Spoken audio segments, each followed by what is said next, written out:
vile watumishi, miongoni mwa watumishi wa kanisa letu la Bethel Mubarak Kampala. Tunashukuru kwa neema hii ya Kristo kwa kumaliza mwaka wa 2025 kwa neema yake na kuanza pia mwaka wa 2026. Tunasema asante. Tunashukuru Mungu sababu ametupatia tele nzuri sana kwa mwaka huu, na tele hii inapatikana kitabu cha Kutoka sura 33 na mstari wa 14. Ni tele nzuri ambayo Mungu amefungulia mtumishi wake mchungaji wetu Console, na tunaamini kwamba pamoja na tele hii mambo kama Mungu ameahidi atatimizia na kwa mwaka wa 2026 ambao tumeuanza. Ukisoma neno la Mungu katika kitabu cha Kutoka 33:14 utasikia namna gani imesema.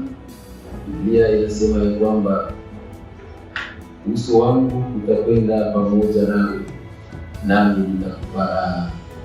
Ni maneno mazuri sana, maneno ya faraja ambayo Mungu alikuwa amemwambia Musa kwamba Musa asiogope kwenda pamoja na jeshi la Israeli sababu Mungu atakuwa pamoja na wao. Musa alielewa jambo moja, alijua ya kwamba kama wangeenda wenyewe bila uwepo wa Mungu watapata na shida njiani, na ndio maana Musa akamsihi Mungu ya kwamba Mungu aende pamoja na wao. Na Bwana asifiwe, sababu Mungu aliruhusu kutembea pamoja na wao. Sasa walitembea pamoja na wao, kwa kweli walikuwa washindi njiani. Na sisi kama vile kanisa la Bethel Mubarak tunawatakia mwaka mpya wa neema na baraka, na tunatangaza ya kwamba kwa mwaka huu Mungu atatembea pamoja na sisi sote, na ninatangaza ya kwamba sababu Mungu amekubali kutembea pamoja na wewe, hautakufia njia. Sababu Mungu ametangaza leo ya kwamba atatembea pamoja na wewe, utakuwa mshindi. Usiogope kitu, sababu Mungu mwenyewe ndiye amesema ile neno, na Mungu wetu hawezi akasema kitu kisha ajikontredie.